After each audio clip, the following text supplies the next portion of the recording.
বিসমিল্লাহির রহমানির রহিম। এখন আমি আলোচনা করব পৃথিবীর সেরা 11 জন সফল মানুষের ব্যর্থতার গল্প। প্রতিটি সফল মানুষেরই ব্যর্থতার গল্প আছে।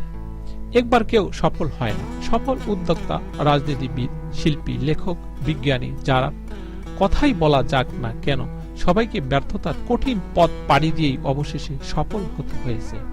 আবার এই সাফল্য পাওয়ার পরও অনেকে আবার ব্যর্থ হয়েছে, আবারও তারা উঠে দাঁড়িয়েছে এবং আবার সফল হয়েছে।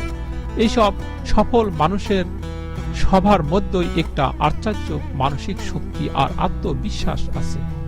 যত বড় ব্যর্থতার মুখেই তারা পড়েন না কেন, কখনই কাজ করা বন্ধ করেন না, কখনই তারা বিশ্বাস হারান না। তাদের এইসব ব্যর্থতার গল্প থেকে অনেক কিছু শেখার আছে। প্রতিটি গল্প থেকেই অনুপ্রেরণা নেওয়ার মতো কিছু না কিছু আছে। আপনি যে ধরনের বিপদ বা খারাপ পরিস্থিতিতেই পড়েন না কেন, এসব অসাধারণ সফল মানুষদের ব্যর্থতার গল্প এবং ব্যর্থতাকে জয় করার গল্প যদি মাথায় রাখেন, তবে কোনো অবস্থাতেই সাহস আর বিশ্বাস হারাবেন। কোনো বড় লক্ষ্যকেই আর অসম্ভব মনে হবে না। যে কোনো ব্যর্থতা থেকেই আপনি আবার ঘুরে দাঁড়ানোর অনুপ্রেরণা পাবেন। চলুন তাহলে জেনে নেওয়া যাক পৃথিবীর সেরা সফল 11 জন মানুষের ব্যর্থতার কাহিনী। প্রথমেই যাকে দিয়ে শুরু করব, তিনি হলেন আব্রাহাম লিঙ্কন, আমেরিকার সাবেক প্রেসিডেন্ট। 1809 সালে জন্ম নেওয়া এই মানুষটি আমেরিকার 16তম প্রেসিডেন্ট। আমেরিকার সর্বকালের সেরা প্রেসিডেন্ট হিসেবে ধরা হয় তাকে। আমেরিকায় দাসদের স্বাধীনতা লাভের পেছনে তার অবদানই সবচেয়ে বেশি। রাজনীতি ও খ্যাতির দিক দিয়ে তিনি নিঃসন্দেহে পৃথিবীর ইতিহাসের সফলতম মানুষদের একজন। কিন্তু তার শুরুটা কিন্তু ব্যর্থতার গল্প দিয়ে। 23 বছর বয়সে তার চাকরি চলে যায়। সেই সময় তিনি তার প্রথম নির্বাচনেও হারেন। 29 বছর বয়সে হাউস অব রিপ্রেজেন্টেটিভ এর সদস্য হওয়ার জন্য নির্বাচন করে হারেন। 1848 সালে 39 বছর বয়সী লিঙ্কন ওয়াশিংটনের জেনারেল ল্যান্ড অফিসের কমিশনার হওয়ার জন্য নির্বাচন করে পরাজিত হন। 49 বছর বয়সে তিনি সিনেটর হওয়ার জন্য নির্বাচনে দাঁড়িয়ে শোচনীয়ভাবে পরাজিত হন। এত ব্যর্থতার পরও তিনি রাজনীতি না ছেড়ে চেষ্টা করে যান। অবশেষে 1861 সালে 52 বছর বয়সে তিনি আমেরিকার প্রেসিডেন্ট নির্বাচিত হন। প্রেসিডেন্ট হওয়ার আগের প্রায় পুরোটাই ছিল ব্যর্থতার গল্প, কিন্তু এরপরও তিনি ইতিহাস বদলে দেন। এর নামই সফলতা।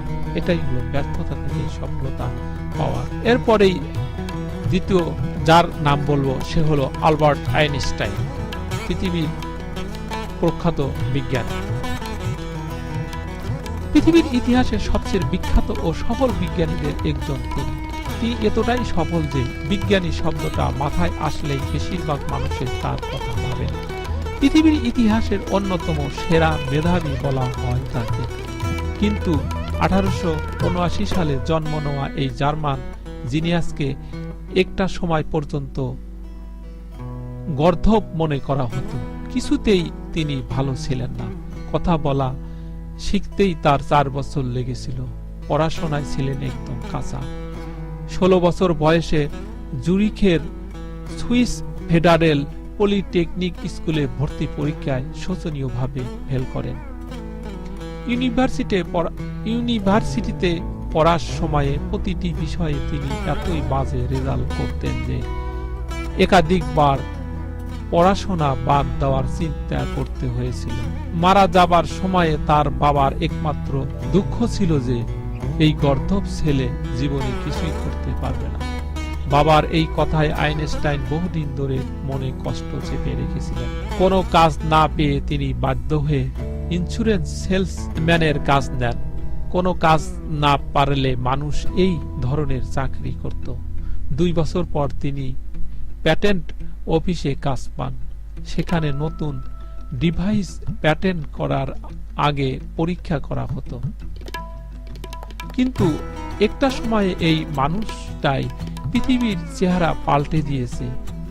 তার সেই ডাল ব্রেন নিয়ে তিনি পদার্থবিজ্ঞানের বেশ কয়েকটি মূল সূত্র সৃষ্টি করে গেছেন।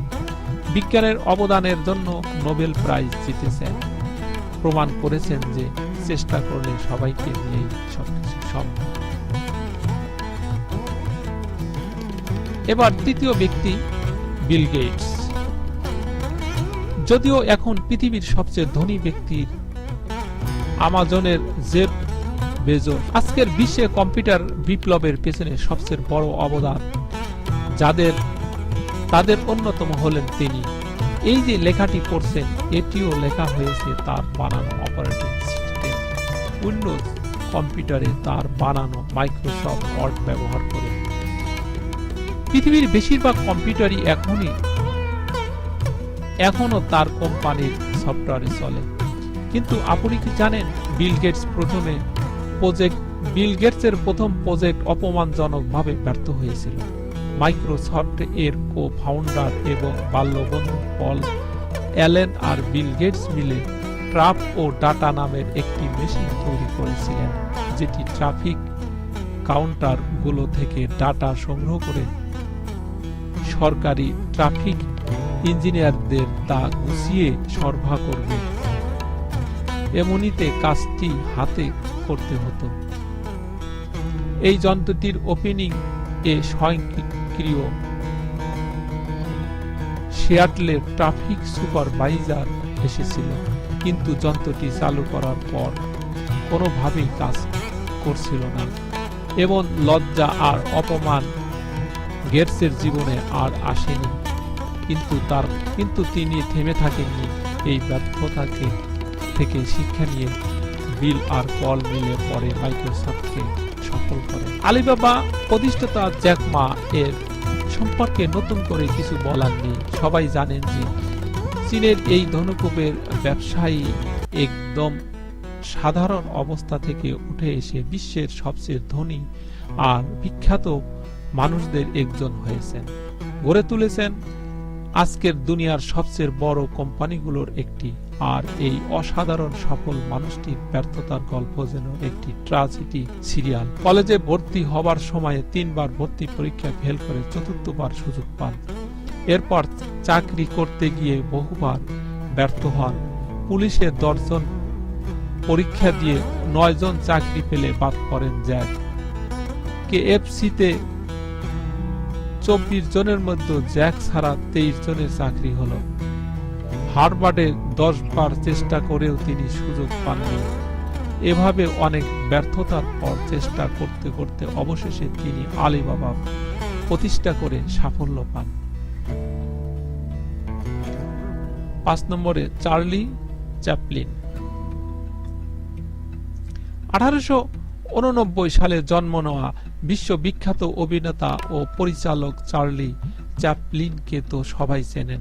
সিনেমার শুরুর সময় থেকে আজ পর্যন্ত সব সিনেমা পাগল তাকে ভালোবাসে ও শ্রদ্ধা করে। পৃথিবীর সফলতম অভিনেতা ও পরিচালকদের একজন তিনি। কমেডির রাজা বলা হয় তাকে। এসব কথাও সবাই জানে। তাইলে চলুন আজ জেনে নেওয়া যায় এমন কিছু কথা যা সবাই জানে না। চ্যাপলিনের বাবা ছিলেন একজন পার মাতাল, কোনো কাজ করতেন না, দিনরাত মদ খেয়ে পড়ে থাকতেন। চ্যাপলিনের 2 বছর বয়সে তার বাবা বাড়ি ছেড়ে চলে যান। মা নামে মাত্র একটি কাজ করতেন যাতে সংসারের খরচ কোনোভাবেই মিটত না। 7 বছর বয়সে চার্লি ওয়ার্কহাউস এ যেতে বাধ্য হন। সেই সময় ব্রিটেনে গরিবদের জন্য একটি ব্যবস্থা চালু ছিল, সেখানে পরিশ্রমের বিনিময়ে খাবার ও শোয়ার জায়গা দেওয়া হতো। কিছুদিন পর আবার চার্লি সেখান থেকে ফিরে আসেন এবং আবার তার 9 বছর বয়সে তার মা পাগল হয়ে যায় এবং তাকে মানসিক হাসপাতালে যেতে হয়। মায়ের মানসিক হাসপাতালে যাওয়ার কারণে চ্যাপলিনকে আবারও ওয়ার্কহাউসে ফিরে যেতে হয়। কিছুদিন পর তার বাবা লিভার নষ্ট হয়ে মারা যায়। এরপর তার মায়ের পাগলামি এতই বেড়ে যায় যে তাকে সবসময়ের জন্য পাগলাগারদে বন্দী করে রাখা প্রয়োজন পড়ে। চ্যাপলিন ও তার ভাই সিডনি একদম পথে বসে পড়েন। দিনের পর দিন না খেয়ে রাস্তায় ঘুরে কাটান। এভাবে চলতে চলতে এক সময়ে তিনি মঞ্চে কাজ নেন। বিভিন্ন মঞ্চ নাটকে অভিনয় করতে করতে নিজের কমেডি প্রতিভাকে শক্তিশালী করেন। পরে হলিউডে পাড়ি জমিয়ে সর্বকালের সেরা নির্বাক অভিনেতা হয়ে ওঠেন। 6 নম্বরে কর্নেল। কেএফসির লোগো নিশ্চয়ই দেখেছেন। লোগোর ফেন্স কাট দাড়িওয়ালা হাসি মুখের লোকটি কর্নেল। তিনি কেএফসি নামক বিশ্বের সবচেয়ে বড় এবং জনপ্রিয় ফাস্টফুড চেইনের প্রতিষ্ঠাতা।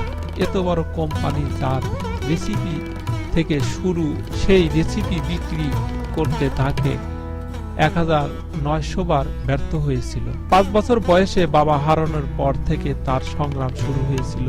নিজের রান্নার দক্ষতার কারণে কাজ পেতে কখনো অসুবিধা হয়নি, কিন্তু যখনই নিজে কিছু করতে গেছেন তখনই ব্যর্থ হয়েছেন। 1939 সালে 49 বছর বয়সে অনেক কষ্টে একটি মোটেল শুরু করেন। মোটেলটি 4 মাস চলার পরই আগুনে ধ্বংস হয়ে যায়। 50 বছর বয়সে তিনি তার সিক্রেট চিকেন ফ্রাই রেসিপি নিয়ে কাজ করতে শুরু করেন। 1955 সালে তার আরো একটি উদ্যোগ ব্যর্থ হয়। তিনি একটি 4 রাস্তার মোড়ে রেস্টুরেন্ট খুলেছিলেন। ভালোই চলছিল সেটি, কিন্তু নতুন রাস্তা হওয়ার ফলে সেই রাস্তা দিয়ে গাড়ি চলাচল বন্ধ হয়ে যায়, ফলে রেস্টুরেন্টও বন্ধ হয়ে যায়। সেই বছর 65 বছর বয়সী কর্নেলের হাতে মাত্র $165 ছিল। এরপর তিনি তার চিকেন রেসিপি বিক্রি করার চেষ্টা করেন। 1900টি রেস্টুরেন্টে তাকে ফিরিয়ে দেওয়ার পর একটি রেস্টুরেন্ট তার রেসিপি নিয়ে কাজ করতে রাজি হয়। বাকিটা তো বুঝতেই পারছেন। এরপরেই ধীরে ধীরে তিনি সফলতার খ্যাতি অর্জন করেছেন। 7 নম্বর হেনরি ফোর্ড। 1863 সালে আমেরিকার মিশিগানে জন্ম নেওয়া হেনরি ফোর্ড হলেন বিশ্ববিখ্যাত গাড়ির কোম্পানি ফোর্ড মোটরস এর প্রতিষ্ঠাতা। তিনি পৃথিবীর সবচেয়ে পুরনো এবং সবচেয়ে লাভজনক নির্মাণ প্রতিষ্ঠানের একটি। বেঁচে থাকতেই হেনরি ফোর্ড তার কোম্পানিকে সফল করে গেছেন এবং নিজেও বিশ্বের সবচেয়ে ধনী এবং সফল মানুষদের একজন হয়েছেন। যদিও তাকে পৃথিবীর সবচেয়ে সফল উদ্যোক্তাদের একজন ধরা হয়, প্রথম দিকে তিনি আসলে একজন ব্যর্থ মানুষ ছিলেন। সত্যি কথা বলতে 35 বছর বয়স পর্যন্ত তিনি অন্যের চাকরি করেছেন। 1898 সালে তিনি একটি স্বয়ংক্রিয় গাড়ির ইঞ্জিন বানিয়ে সবাইকে দেখান এবং উইলিয়াম এইচ মার্ফি নামে একজন ধনী ব্যক্তির বিনিয়োগ পান। পরের বছর ফোর্ড তার প্রথম গাড়ির কোম্পানি ডিট্রয়েট অটোমোবাইল কোম্পানি প্রতিষ্ঠা করেন। 1901 সালে কোম্পানিটি ব্যর্থ হয়। লোনের টাকা শোধ করতে না পারা এবং গাড়ির ডিজাইনের ঝামেলা থাকায় প্রজেক্টটি সফল হয়নি। কোম্পানি তাদের কাজ বন্ধ করার কিছুদিন পর ফোর্ড একজন বিনিয়োগকারীকে আর একবার চেষ্টা করতে রাজি করাতে পারেন, কিন্তু এটাও অল্প কিছুদিন পর বন্ধ হয়ে যায়, কারণ বিনিয়োগকারীরা কোনো বিষয়ে একমত হতে পারছিল না। অবশেষে 1903 সালে 40 বছর বয়সী ফোর্ড তার নিজের নামে কোম্পানি শুরু করেন। এবার তিনি নতুন বিনিয়োগকারী স্কটিশ কয়লা ব্যবসায়ী ম্যালকমকে রাজি করান যে সে ব্যবসায়ে নাক গলাবে না, শুধু তার লাভের টাকা বুঝে নেবে, এবং এরপর ফোর্ড তার নিজের মতো কাজ করতে শুরু করেন। Thomas Alva Edison. আজকে পৃথিবীতে এমন কোনো শিক্ষিত মানুষ নেই যে টমাস আলভা এডিসন এর নাম জানে না। বৈদ্যুতিক বাতি, চলচ্চিত্র, অডিও রেকর্ডিং, টেলিগ্রাম সিস্টেম, আধুনিক ব্যাটারি, এ ধরনের হাজারেরও ওপর আবিষ্কার করে তিনি পৃথিবীকে ঋণী করে গেছেন। 1847 সালে আমেরিকার ওহাইওতে জন্ম নেওয়া এই জিনিয়াসের ছোটবেলায় স্কারলেট লিভার নামে একটি জটিল অসুখ হয়, যার ফলে তিনি কানে প্রায় শুনতেনই না। তার স্কুল জীবন ছিল মাত্র 12 সপ্তাহ, কারণ তার পড়াশোনা পারফরমেন্স এতই খারাপ ছিল যে স্কুলে আর তাকে রাখতে চাইছিল না। স্কুল থেকে চিঠিতে লেখা ছিল যে টমাস পড়াশোনায় খুবই অমনোযোগী ও তার মেধাও ভালো না। এই ধরনের দুর্বল ছাত্রকে স্কুলে রাখা যাবে না। কিন্তু টমাসের মা চিঠি খুলে ছেলেকে শুনিয়ে পড়িয়েছিলেন টমাসের মেধা সাধারণ ছাত্রের চেয়ে অনেক বেশি। এত বেশি মেধাবী ছাত্রকে পড়ানোর ক্ষমতা সাধারণ স্কুলে নেই। কাজেই তাকে যেন বাসায় রেখে পড়াশোনা হয়। মায়ের থেকে পাওয়া এই আত্মবিশ্বাস থেকেই টমাস পরে জটিল জটিল সব বিষয় নিয়ে পড়াশোনা শুরু করতে থাকেন এবং এই আত্মবিশ্বাসের কারণেই তিনি কোনো কিছুতেই ব্যর্থতাকে মেনে নিতেন না। বৈদ্যুতিক বাতি আবিষ্কারের সময় 1000 বার ব্যর্থ হয়েছিলেন, কিন্তু তিনি তবু চেষ্টা চালিয়ে গিয়েছেন, কারণ ছোটবেলায় তার মা তার মনে এই বিশ্বাস ঢুকিয়ে দিয়েছিল যে কিছুই অসম্ভব নয়। কটু ভাষায় লেখা সেই চিঠিটি এডিসন অনেক বছর পরে খুঁজে পেয়েছিলেন। তার মা সেটি লুকিয়ে রেখেছিলেন। ততদিনে মা মারা গেছেন। টমাস হয়ে উঠেছেন বিখ্যাত বিজ্ঞানী ও ধনী উদ্যোক্তা। চিঠিটি পড়ে টমাস সব বুঝতে পারেন এবং নিজের ডায়েরিতে লেখেন, টমাস আলভা এডিসন ছিল এক মেধাহীন শিশু। একজন অসাধারণ মায়ের প্রেরণায় সে হয়ে ওঠে যুগের সেরা মেধাবী। 9 নম্বর, ইউন স্টোন। হয়তো আপনি জানেন না যে এই লোকটি কে, কিন্তু নাম একবার না একবার অবশ্যই শুনেছেন। ইউন স্টোন চার্লির নাম শোনেনি এমন মানুষের আধুনিক জগতে খুব কমই আছে। তিনি আসলে ব্রিটেনের ইতিহাসে সবচেয়ে বিখ্যাত রাজনীতিবিদদের একজন। 1878 সালে জন্ম নেওয়া চার্চিল 1951 থেকে 1955 পর্যন্ত ব্রিটেনের প্রধানমন্ত্রী ছিলেন। ব্যর্থতা ও সাফল্য নিয়ে তার অনেকগুলো বাণী পৃথিবীর সেরা বাণীগুলোর মধ্যে জায়গা পেয়েছে। ব্যর্থতা নিয়ে তার বিখ্যাত উক্তি, ব্যর্থতা মানেই সব শেষ নয়, ব্যর্থতার পরও এগিয়ে যাওয়ার সাহস রাখতে হবে। সাফল্য মানে উৎসাহ হারিয়ে এক ব্যর্থতা থেকে আরেক ব্যর্থতা যাওয়ার যাত্রা। এগুলো নিশ্চয় আপনার শোনা। ব্যর্থতা নিয়ে করা সেরা উক্তিগুলি বেশ কয়েকটি তার কাছ থেকে আসার কারণ তিনি ব্যর্থতাকে খুব কাছ থেকে দেখেছেন। এই সফল মানুষটির জীবনের অনেকটাই জুড়েই আছে ব্যর্থতার গল্প। রয়্যাল মিলিটারি কলেজে 2 বার ভর্তি পরীক্ষা দিয়ে তিনি ফেল করেন। 3য়বার যখন সুযোগ পান তখন তাকে অনেক নিচের একটি ডিভিশন বেছে নিতে হয়েছিল, যদিও তারপর তিনি নিজের চেষ্টা দিয়ে অনেক উপরে ওঠেন। রাজনৈতিক ক্যারিয়ারে 5টি নির্বাচনে হারেন ব্রিটেনের ইতিহাসের অন্যতম এই রাজনীতিক। জানলে অবাক হবেন, ইতিহাসের অন্যতম সেরা এই বক্তার কথা বলতেই সমস্যা হতো। বহুদিন তিনি ডিপ্রেশনে ভুগছেন। ভাষণ দেওয়ার পর সমস্যা হওয়ার কারণে তার জন্য বিশেষ ঔষধও বানাতে হয়েছিল, কিন্তু এর কিছুই তার চেষ্টা থামাতে পারেনি। 10 নম্বর, জে.কে. রাউলিং। শুধুমাত্র বই লিখে তার মতো ধনী কেউ হতে পারেনি। পৃথিবীর লেখকদের মধ্যে একমাত্র জে.কে. রাউলিং বই লিখে বিলিয়নিয়ার হতে পেরেছেন। তার লেখা হ্যারি পটার সিরিজের বইগুলো পৃথিবীর ইতিহাসে সবচেয়ে বেশি। আর্থিক দিক থেকে নিঃসন্দেহে তিনি ইতিহাসের অন্যতম সফল সাহিত্যিক। কিন্তু আপনি কি জানেন কত সংগ্রামের পর হ্যারি পটার প্রকাশ হয়েছিল? পড়াশোনায় তিনি খুব একটা ভালো ছিলেন না। অক্সফোর্ড ইউনিভার্সিটিতে টেস্ট দিয়ে প্রত্যাখ্যান হওয়ার পর এক্সিটার ইউনিভার্সিটি থেকে পড়াশোনা শেষ করেন। পড়া শেষ করার পর তেমন কোনো ভালো কাজ না পেয়ে এক সময় পর্তুগাল চলে যান। সেখানে গিয়ে বিয়ে করেন এক বদরাগী লোককে, যে কথায় কথায় গায়ে হাত তুলত। 1993 সালে 38 বছর বয়সে একমাত্র মেয়েকে নিয়ে তিনি আবার ইংল্যান্ডে ফিরে আসেন এবং বোনের সাথে থাকতে শুরু করেন। এই সময়টাতে তিনি হিসেব করে দেখেন যে তিনি জীবনে সবকিছুতেই চরমভাবে ব্যর্থ হয়েছেন। তিনি একজন ডিপ্রেশনে রোগীতে পরিণত হন এবং আত্মহত্যারও চিন্তা করেন। কিন্তু মেয়ের কথা চিন্তা করে তিনি আবার আশায় বুক বাঁধেন এবং নিজের লেখালেখি প্রতিভাকে ঘষামাজা করতে শুরু করেন এবং হ্যারি পটার্সের বই লিখতে থাকেন। এভাবেই কেটে যায় 2টি বছর। 1995 সালে একটু একটু করে হ্যারি পটার্সের প্রথম বইটি লেখা শেষ করেন। বইটি লেখার উদ্দেশ্য ছিল লেখার মাধ্যমে নিজের জীবনের মোড় ঘোরানোর চেষ্টা করা। রাউলিং তখন একমাত্র মেয়েকে নিয়ে খেয়ে না খেয়ে দিন কাটাচ্ছিলেন, কিন্তু সেই বইটিও 14টি প্রকাশনা সংস্থা থেকে প্রত্যাখ্যান করা হয়। অবশেষে 1996 সালে বলু মশরারি নামে ছোট্ট একটি প্রকাশনা সংস্থা বইটি প্রকাশ করার জন্য রাজি হয়। 1997 সালে হ্যারি পটার্সের প্রথম বইটি প্রকাশ হওয়ার সাথে সাথে পুরো বিশ্বে হইচই পড়ে যায়। রাউলিং অবাক হয়ে দেখেন এত ব্যর্থতার পরও চেষ্টা করে যাওয়ার সুফল তিনি পেয়েছেন।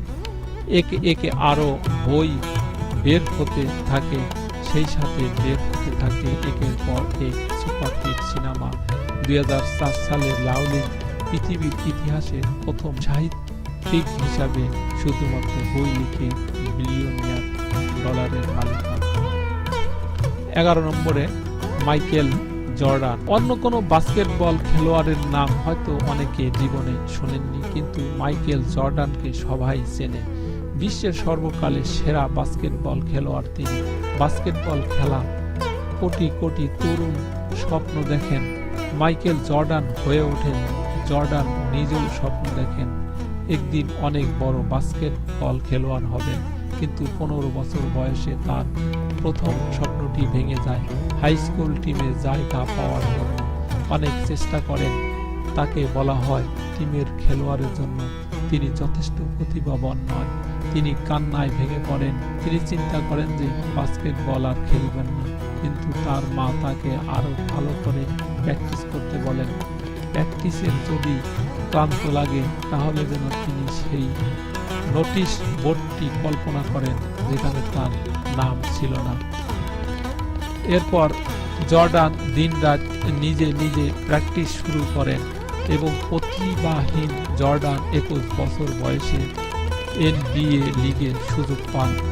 তারপর একটা সময় হয়ে ওঠে সর্বকালের সেরা খেলোয়াড়। আমরা এতক্ষণ 11 জন বিশিষ্ট ব্যক্তির নাম শুনলাম যারা জীবনে বারে বারে ব্যর্থ হয়েছেন, কিন্তু শেষমেশ এত বড় সফল হয়েছেন, পৃথিবীর বিখ্যাত হয়েছেন।